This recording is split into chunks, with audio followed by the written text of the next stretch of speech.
friends, this is my channel Education for All and I am Saraprit.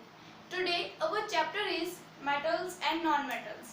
ये part second है. इससे पहले मैंने आपको पार्ट 1 में फिजिकल प्रॉपर्टीज ऑफ मेटल्स के बारे में बताया था और आपको मेटल्स और नॉन मेटल्स की इंट्रोडक्शन दी थी कि वो कैसे होते हैं और उनकी प्रॉपर्टीज क्या होती है.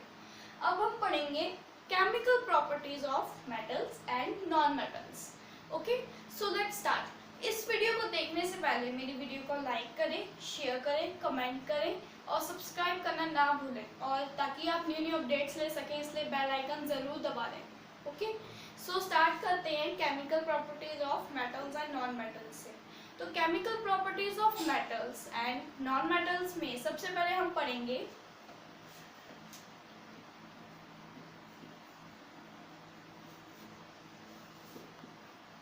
Reaction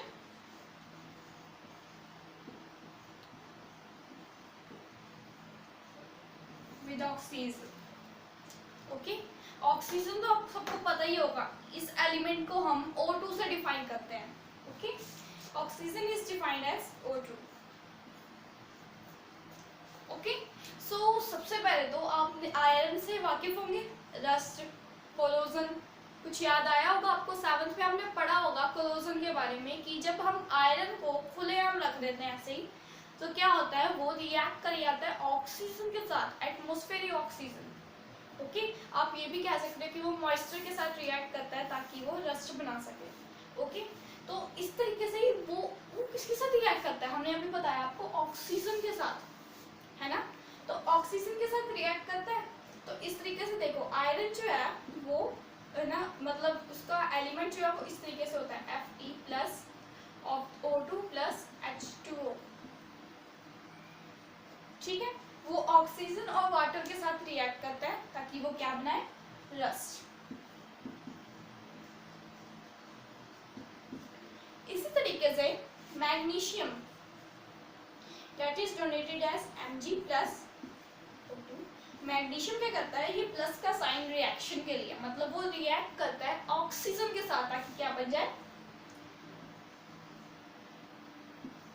Mg. ठीक है, इस तरीके से आपको समझ में आया होगा कि क्या बनता है. तो मतलब मैं आपको यही बता रही हूँ कि ये जो मेटल्स हैं वो रिएक्ट करते हैं ऑक्सीजन के साथ. ओके, और वो एक लेयर बनाते हैं अपने ऊपर. समझ में आया. आपने देखा होगा जैसे आप कॉपर्स को देखते हो, कॉपर क्या करता है, ऑक्सीजन के साथ रिएक्ट करता है ताकि क्या बन सके, एक ब्लैक कलर की, ग्रीन कलर की और ब्लैक कलर की, ग्रीन और ब्लैक मिक्सचर होता है वैसे. ठीक है, उसकी एक लेयर बनती है उसके ऊपर. ठीक है, वैसे उसे हम रस्ट नहीं बोल सकते बट एक लेयर होती है वो. ठीक है, that is a greenish layer. Copper के ऊपर एक ग्रीनिश लेयर बन जाती है जब वो रिएक्ट करता है एटमॉस्फेरिक ऑक्सीजन के साथ. समझ में आ गया. तो मैं आपको यही बता रही हूँ कि जो मेटल्स हैं वो रिएक्ट करते हैं एटमॉस्फेरिक ऑक्सीजन के साथ. मतलब अगर उन्हें ऑक्सीजन मिल जाए तो वो रिएक्शन करते हैं. ओके, तो मेटल्स रिएक्ट करते हैं बट उनका नेचर क्या होता है मेटल्स का, मीन्स कि जब वो मेटल रिएक्ट करते हैं ऑक्सीजन के साथ तो सबसे पहले तो बनता क्या है, व्हाट इज मेड. ओके, और दूसरी चीज ये है कि जो बनता है वो नेचर क्या होता है उसका, what is it's nature. Okay, तो सबसे पहले हम पढ़ेंगे पहले मेटल प्लस ऑक्सीजन होता कब बनता क्या है. ठीक है, तो मेटल जब ऑक्सीजन के साथ रिएक्ट करता है तो वो क्या बनाता है, metal oxide. Okay, metal oxide. Please note that जब मेटल ऑक्सीजन के साथ रिएक्ट कर जाता है तो मेटल ऑक्साइड बन जाता है. ठीक है, this is basic in nature. Basic. अब हम बेसिक कैसे निकाल सकते हैं कि ये जो मेटल है, जो मतलब मेटल ऑक्साइड बना है, ये बेसिक ही है नेचर में. तो मैं आपको बता दूं कि जब हम मेटल को रिएक्ट करवाते हैं ऑक्सीजन के साथ और जो मेटल ऑक्साइड बनता है हम उसे क्या करते हैं, वो वाटर के अंदर डिसॉल्व हो सकता है. ओके, मेटल जो है, जो मेटल ऑक्साइड है वो वाटर के अंदर डिसॉल्व हो जाता है और जब हम उसके अंदर रेड लिटमस पेपर डालते हैं, ठीक है, रेड लिटमस और ब्लू लिटमस पेपर डालते हैं, लिटमस पेपर कहते हैं वैसे उसे, तो वो क्या करता है, जब ब्लू लिटमस पेपर को डालेंगे हम तो वो रेड में चेंज हो जाएगा. नहीं सॉरी, रेड जो है वो ब्लू में चेंज हो जाएगा। ओके, तो that is there basic in nature. Means कि अगर आप एक बीकर लो, आपको मैं एक एक्टिविटी बता देती हूँ कि आप एक बीकर लीजिए, उसमें थोड़ा सा पानी रखिए, किसी भी मेटल को रिएक्ट करवाइए ऑक्सीजन के साथ, और वहाँ जो मेटल ऑक्साइड बनेगा उसे डिजोल्व कराइए इसके अंदर, पानी के अंदर।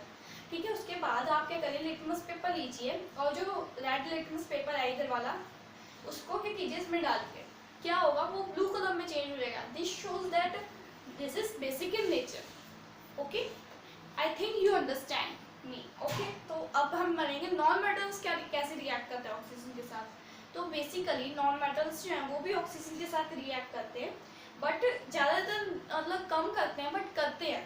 ठीक है, और जो करते हैं नॉन मेटल्स रिएक्ट करते हैं ऑक्सीजन के साथ, वो कुछ ज़्यादा ही कुछ वायलेंट होते हैं। ओके, वो वायलेंट होते हैं, मतलब ज़्यादा ही कुछ मतलब बर्न करते हैं, आग पकड़ लेते हैं अगर उन्हें एटमॉस्फेरिक ऑक्सीजन के साथ रिएक्ट करवाएं। ठीक है, और वो एसिडिक इन नेचर होते हैं। उनमें भी आप सेम कंडीशन ये वाली अप्लाई कर सकते हो, red litmus paper, blue litmus paper, इन सबको यूज़ करके आप उनसे चेक कर सकते हो कि उनका नेचर क्या होता है।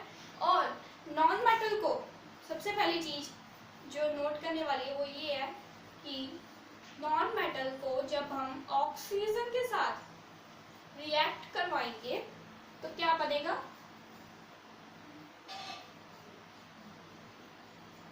Neutral oxide. ओके, क्या बनेगा, neutral oxide. Neutral oxide acidic in nature होता है, मींस ये इसका उल्टा है। ओके, समझ में आ गया आपको। इसके बाद हम सबसे पहले एक्टिविटी सीरीज पढ़ेंगे ताकि हम आगे वाली जो चीज़ें हैं वो उनको सही तरीके से पहचान सकें।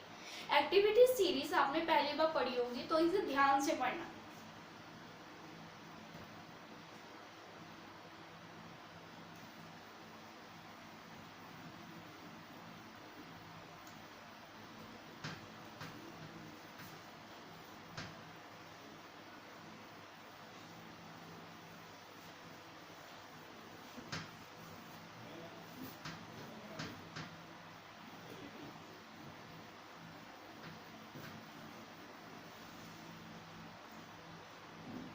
ओके, तो हम है ना स्टार्ट करते हैं एक्टिविटी सीरीज से।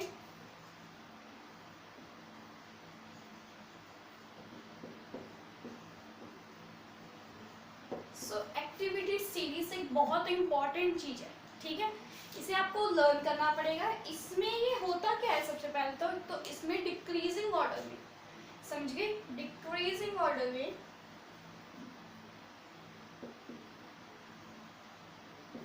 मेटल्स बताए गए हैं। मींस कि डिक्रीजिंग ऑर्डर में इसमें बताया गया है कि मेटल्स की रिएक्टिविटी पावर क्या है। ओके, आप सब मतलब हर एक मेटल जो है वो रिएक्ट करता है, बट कितना तेज रिएक्ट करता है और कितना स्लो रिएक्ट करता है ये इसमें बताया गया है। इसे हम एक्टिविटी सीरीज भी कहते हैं और रिएक्टिविटी सीरीज भी कहते हैं। ठीक है, मीन्स कि जैसे एक बहुत ज़्यादा मतलब वायलेंट आपने देखा होगा सोडियम और पोटेशियम को, this is so violent that they catch fire very easily. Okay, अगर उन्हें एटमॉस्फेरिक नाइट्रोजन में मतलब ऑक्सीजन में लेके आया जाए, समझ गए। तो इस तरीके से वो इतने ज़्यादा रिएक्टिव होते हैं, तो उनका एक मतलब इस तरीके से लिस्ट बताया गया कि कैसे कैसे कैसे करते करते मेटल्स जो है वो डिक्रीज होते जाते हैं। तो मैं आपको एक बार दिखाती हूँ, एक बार एक्टिविटी सीरीज, आप समझ जाएंगे उससे कि कैसे ये डिक्रीजिंग ऑर्डर में होते हैं। सबसे पहला है कि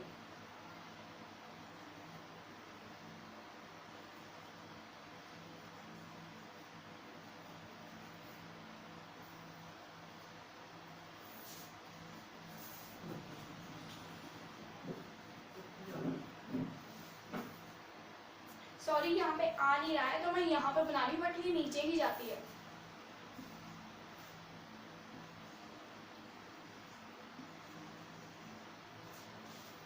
ओके, तो के से डोनेट होता है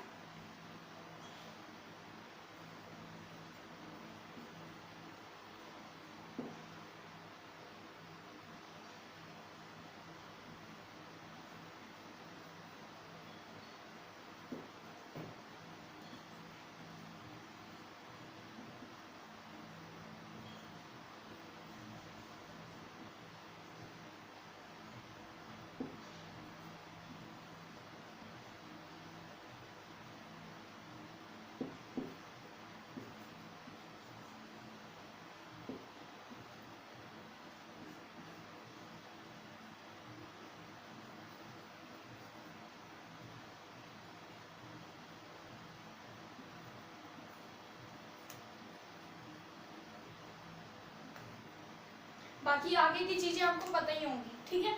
तो ये सारी चीजें तो कॉमन ही है, ठीक है। तो इसके अब देखो हम सबसे पहले तो ये देखेंगे कि सबसे ज्यादा रिएक्टिव कौन सा है। सबसे ज्यादा रिएक्टिव पोटेशियम और सोडियम है। जैसा कि मैंने आपको बताया था कि अगर उन्हें मतलब एटमॉस्फेरिक ऑक्सीजन में लेके जाएं तो वो इतनी जल्दी वायलेंट रिएक्ट करते हैं, ओके। तो उससे आपको पता लग गया होगा कि वो कितना रिएक्टिव होते हैं, तो इसलिए इन्हें फर्स्ट में रखा गया है। लास्ट में कौन है अपना, गोल्ड, ठीक है। जैसे कि आप देखते होंगे ये ज्वेलरीज वगैरह ये गोल्ड की बनी होती है। क्यों बनी होती है, क्योंकि ये लेस रिएक्टिव मेटल है, सबसे लेस रिएक्टिव मेटल, ठीक है। ये रिएक्ट नहीं करता है, जो कि एटमॉस्फेयर ऑक्सीजन है, वाटर है, आप चाहे इसे धो लो, कुछ भी कर लो, तो ये रिएक्ट नहीं करता, सबसे कम रिएक्टिव है ये। तो इसीलिए इसे ज्वेलरीज बनाने में भी यूज़ किया जा सकता है। आप ये कह सकते हो कि ये नॉन रिएक्टिव है, इसलिए इसे ज्वेलरीज बनाने में यूज़ किया जाता है। समझ में आया। तो ये एक्टिविटी सीरीज आपको दी हुई है, इससे आप आगे के जो चैप्टर है, ये आगे का चैप्टर, इसे आप सही तरीके से समझ पाओगे। तो इस एक्टिविटी सीरीज को याद रखना है आपने, ओके। तो सबसे पहले अब हमारा रिएक्शन विद ऑक्सीजन के बाद आए रिएक्शन विद वाटर। तो मेटल्स जो है वो रिएक्शन करते हैं वाटर के साथ, ठीक है, to form what, to form एक मतलब एक वाटर के साथ रिएक्ट करते हैं ताकि वो अपना है ना हाइड्रोक्साइड बना सके, ठीक है। जैसे कि मैंने आपको बताया था मेटल जो है वो ऑक्सीजन के साथ रिएक्ट करते हैं ताकि वो मेटल ऑक्साइड बना सके। तो इसी तरीके से मेटल वाटर के साथ रिएक्ट करते हैं, वाटर का साइन है H2O, ठीक है। मेटल्स वाटर के साथ रिएक्ट करते हैं ताकि वो क्या बना सके, हाइड्रोक्साइड। समझ में आ गया। वो अपने हाइड्रोक्साइड बनाते हैं जब मेटल्स को हम वाटर के साथ रिएक्ट करवाते हैं, ठीक है। जैसे कि आपने देखा होगा सोडियम हाइड्रोक्साइड, पोटेशियम हाइड्रोक्साइड, बहुत सारे देखे होंगे। तो जो मतलब पोटेशियम और सोडियम है वो वाटर के साथ भी रिएक्ट करते हैं एज वेल एज ऑक्सीजन के साथ भी रिएक्ट करते हैं, ठीक है। जो रस्ट का प्रोसेस था उसमें वाटर भी इन्वॉल्व था, एम आई राइट ना, उसमें वाटर भी इन्वॉल्व था। जनरली जो नॉन मेटल्स हैं वो वाटर के साथ रिएक्ट नहीं करते, बट कुछ जो है वो रिएक्ट करते हैं, और जो रिएक्ट करते हैं वो है ना क्या करते हैं, एयर के साथ ज़्यादा रिएक्ट करते हैं, वाटर की जगह वो एयर के साथ ज़्यादा रिएक्ट करते हैं। मीन्स मैं आपको कहना चाहती हूँ मेटल्स जो हैं वो हाइड्रोक्साइड्स बना लेते हैं अपने, ठीक है। आप बहुत सारे मेटल्स को देख सकते हो जो वाटर के साथ रिएक्ट करते हैं, अपना हाइड्रोक्साइड बना लेते हैं, ठीक है। बट जो नॉन मेटल है, non metal are not reactive in water, ठीक है। नॉन मेटल्स वाटर के साथ रिएक्ट ही नहीं करते, समझ में आया। बट वो एयर में रिएक्ट करते हैं, इसलिए उन्हें वाटर में स्टोर भी किया जाता है। जैसे सोडियम और पोटेशियम है, इन सबको वाटर कैरोसिन में स्टोर किया जाता है। बट इसके अलावा और भी बहुत सारे वॉयलेंट, जैसे फॉस्फोरस, देखो phosphorus is a non metal, वो क्या किया जाता है, उसे वाटर में रखा जाता है ताकि क्या वो रिएक्ट ना करे एयर के साथ। तो आप कह सकते हो कि वाटर के अंदर जो नॉन मेटल्स हैं वो रिएक्ट नहीं करते, बट मेटल्स जो हैं वो रिएक्ट करते हैं। इसके बाद आया हमारा रिएक्शन विद एसिड्स, ठीक है। तो मेटल्स जो हैं वो एसिड्स के साथ रिएक्ट करते हैं। I am sure you are understanding me that metals react with acids to form salt and hydrogen gas, okay. जो मेटल्स हैं वो क्या करते हैं, रिएक्ट करते हैं एसिड्स के साथ ताकि क्या बन सके, हाइड्रोजन एंड सॉल्ट, ओके, ठीक है।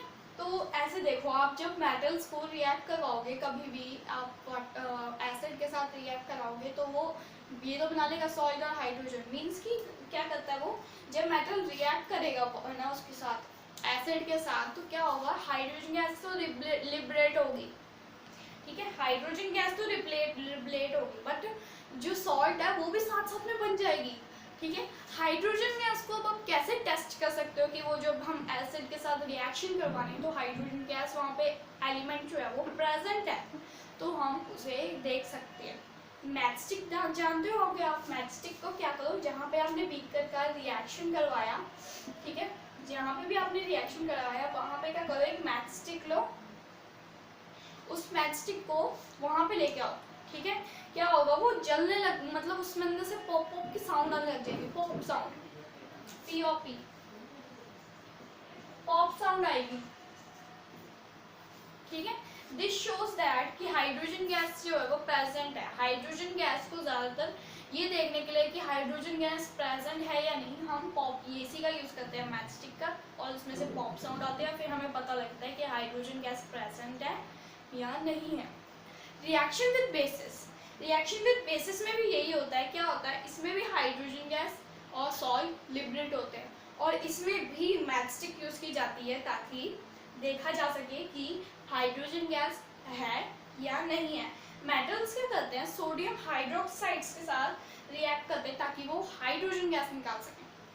ठीक है, सोडियम हाइड्रोक्साइड्स के साथ रिएक्ट करते हैं ताकि वो हाइड्रोजन गैस निकाल सकें। इसके अलावा भी बहुत सारे मेटल्स होते हैं। बाकी जो नॉन मेटल्स हैं वो बेसिस के साथ रिएक्ट करते हैं, बट उनका रिएक्शन बहुत कॉम्प्लेक्स होता है नेचर में। Okay, so don't do this at home. इसके बाद आया डिस्प्लेसमेंट रिएक्शन। डिस्प्लेसमेंट रिएक्शन सबसे ज़्यादा मेन रिएक्शंस हैं इन रिएक्शंस में से। ऐसा नहीं है कि सारे के सारे रिएक्शंस ऐसे ही हैं, बट डिस्प्लेसमेंट रिएक्शन सबसे ज़्यादा मेन है। ठीक है, तो मैं आपको बताती हूँ डिस्प्लेसमेंट रिएक्शन क्या होता है। तो सबसे पहले तो मेटल्स जो हैं वो नॉन मेटल्स के साथ रिएक्ट करते हैं। ठीक है, नॉन मेटल्स नहीं, सॉरी, आप वाटर, ऑक्सीजन, इन सब के साथ रिएक्ट करते हैं। तो इसमें आप एक्टिविटी सीरीज काम आएगी डिस्प्लेसमेंट रिएक्शन में। ओके, क्या होता है, जो हाईली रिएक्टिव मेटल है वो लो रिएक्टिव नॉन मेटल को डिस्प्लेस कर देगा, मीन्स कि हटा देगा। दैट इज कि आप एक एग्जांपल ले सकते हो, जैसे कि CuSO4 plus zinc is equals to ZnSO4 plus Cu। ठीक है, इससे आपको पता लगेगा कि क्या है। ठीक है, तो क्या है कि जो मतलब कॉपर सल्फेट का जिंक से रिएक्शन कराया गया। कॉपर कहाँ पे है, देखो आप, कॉपर ये रहा, जिंक ये रहा। Zinc is high reactive than copper. ठीक है, तो कॉपर को वो डिस्प्लेस कर देगा। ठीक है, low reactive metals high reactive metal को नहीं करते, but high reactive metals low reactive metal को करता है। जैसे आप कह सकते हो कि ताकतवर आदमी कमजोर आदमी को हटा सकता है अपने रास्ते से, बट जो कमजोर आदमी है वो ताकतवर आदमी को नहीं हटा सकता। वैसे ही high reactive metals low reactive metals को डिस्प्लेस कर देते हैं, बट जो लो रिएक्टिव मेटल है वो हाई रिएक्टिव मेटल्स को डिस्प्लेस नहीं करता। ठीक है, तो मैंने आपको यही बताया कि यहाँ पे कॉपर सल्फेट को हम जिंक के साथ क्या करा रहे हैं, रिएक्शन करवा रहे हैं। फिर क्या हो रहा है कि जो जिंक है वो रिएक्ट कर रहा है सल्फेट के साथ। ठीक है, बट ये जो कॉपर है वो लो रिएक्टिव है, तो जिंक क्या कर गया, उसकी जगह ले गया। डिस्प्लेस मीन्स कि उसकी जगह ले लेना है। समझ में आ गया आपको कि जो कॉपर था वो लो रिएक्टिव था और जो जिंक था वो हाई रिएक्टिव था। जिंक ने क्या किया, इसके ऊपर कब्जा मार लिया और कॉपर को भगा दिया। तो वही चीज़ मैंने अभी यहाँ पे लिखी है, आपको इस तरीके से समझ में आ गया होगा। डिस्प्लेसमेंट रिएक्शन सबसे आसान रिएक्शंस लगते हैं मुझे इस पूरे चैप्टर में, और ये आसान है भी अगर आप इन्हें समझेंगे। ठीक है, इसके अलावा मैं आपको एक दो और एग्जांपल्स दे सकती हूँ। ठीक है, जैसे कि आप इसके साथ MgSO4 के साथ जिंक को रिएक्ट करवाओ तो क्या होगा, जो मैग्नीशियम है, देखो इधर हाई रिएक्टिव देन जिंक, तो क्या करेगा, ये रिएक्शन होगा ही नहीं। समझ में आया आपको? मीन्स कि ये देखो आप देख रहे हो आपकी सारी रिएक्शन सही तो है ना। जिंक लेस रिएक्टिव है, वो निकला हुआ है बाहर, और जो ताकतवर आदमी है वो अंदर है सोडियम मतलब सल्फेट के साथ। ठीक है, तो इस तरीके से कभी कभी क्या होता है, आपको क्वेश्चन से मतलब इस तरीके से आते हैं कि आप समझ नहीं पाते। तो मैं आपको वही बता रही हूँ कि अगर जो लेस रिएक्टिव मेटल्स और हाई रिएक्टिव मेटल को पहले ध्यान से देखना है, ये बहुत इंपॉर्टेंट रिएक्शन होती है। ठीक है, बट इसमें क्या है, लो रिएक्टिव मेटल पहले ही साइड पे और हाई रिएक्टिव मेटल ने पहले ही कब्जा मारा हुआ है। ठीक है, तो इस तरीके से कोई रिएक्शन ही नहीं हो, ये रिएक्शन बिल्कुल सही है, करेक्ट है, तो no reaction will be placed on another side. ठीक है, इसके अलावा रिएक्शंस के अलावा मैं आपको कुछ यूजेस बताऊंगी मेटल्स और नॉन मेटल्स के। तो भी आपने देखा मेटल्स, मैंने आपको कितनी पुरानी जो वीडियो थी उसमें आपको फिजिकल प्रॉपर्टीज से कितनी सारी है ना आपको बताया था कि इसके कितने सारे ना प्रॉपर्टीज हैं, कितना लस्ट्रस है, स्नोरस है, मैलिएबल है, डक्टाइल है, good conductor of heat and electricity है, high melting and boiling point है। But non metals low melting and boiling points, non lustrous, non sonorous, non ductile, non malleable. तो क्या नॉन मेटल किसी उसमें नहीं आते हमारी ज़िंदगी में? नहीं, नॉन मेटल्स यूज में आते हैं। हर एक चीज़ किसी रीज़न की वजह से होती है, तो इसलिए नॉन मेटल्स भी हमारे लिए बहुत इंपॉर्टेंट रोल प्ले करते हैं। जैसे कि मैंने आपको बताया कॉपर वायर्स की बनती हैं, ठीक है। इसके अलावा ये हमारी लाइफ में भी बहुत सारे रोल्स प्ले करते हैं। जैसे कि हम जो रेस्पिरेशन करते हैं ये उसमें इन्वॉल्व होते हैं। ओके, हम जो रेस्पिरेशन करते हैं उसमें जो ऑक्सीजन जाता है that is a non metal, और वो क्या करता है हमारे अंदर इनहेल होता है, और हमारे लिए वो कितना यूजफुल है हमारे लिविंग बींग्स के लिए। हम अगर जीना चाहते हैं तो हमें वो सांस लेनी ही पड़ती है, ऑक्सीजन लेना ही पड़ता है अपने अंदर, ठीक है। तो वही चीज़ कह रही हूँ कि नॉन मेटल्स बहुत इंपॉर्टेंट होते हैं। इसके अलावा भी आपको मैं बहुत सारी चीज़ें बता सकती हूँ, जैसे कि नॉन मेटल्स फर्टिलाइजर्स बनाने के लिए यूज़ किए जाते हैं, मैन्योर भी कह सकते हैं, बट फर्टिलाइजर्स, ठीक है। नॉन मेटल्स फर्टिलाइजर्स बनाने के लिए यूज़ किए जाते हैं। फर्टिलाइजर्स क्या करते हैं, जो प्लांट्स की जो ग्रोथ है उसको और ज़्यादा बढ़ा देते हैं, मीन्स प्लांट्स की उम्र बढ़ा देते हैं, ठीक है। इसके अलावा नॉन मेटल्स क्या करते हैं, वाटर को प्योरीफाई भी करते हैं, मतलब पानी के अंदर पानी को साफ कर देते हैं, ठीक है। इसके अलावा नॉन मेटल्स क्या करते हैं, एंटीसेप्टिक्स बनाने में मदद करते हैं। जैसे कि आपने देखा होगा एक पर्पल कलर का सॉल्यूशन आता है, उसे हम अपने जो वाउंड्स पे लगाते हैं, मीन्स चोटों के ऊपर लगाते हैं, तो क्या होता है वो सही हो जाते हैं। डैट इज़ कि नॉन मेटल्स एक एंटीसेप्टिक बनाने में भी यूज़ किए जाते हैं, ओके। इसके अलावा नॉन मेटल्स क्रैकर्स बनाने में भी यूज़ किए जाते हैं। इसके अलावा और भी बहुत सारे यूजेस होते हैं। मेटल्स के यूजेस तो आपको पता ही होंगे, आसपास आपके कितने सारे मेटल्स होते हैं, ठीक है। ये यूटेंसिल्स ना, आपकी मशीन्स एसेट्रा एसेट्रा, इसके तो अनगिनत यूजेस हैं हमारी लाइफ में। तो मेटल्स एंड नॉन मेटल्स बहुत ज़्यादा ज़रूरी है। I think that you will understand me. आप मैं समझती हूँ कि आप मेरी वीडियो को समझे होंगे, ठीक है। प्लीज़ मेरी वीडियो को लाइक करें, शेयर करें, कमेंट करें और सब्सक्राइब करना ना भूलें। और अगर आप न्यू अपडेट्स चाहते हैं मेरी वीडियो की तो प्लीज़ इसकी बेल आइकन को दबा दें, okay. Stay home, keep learning.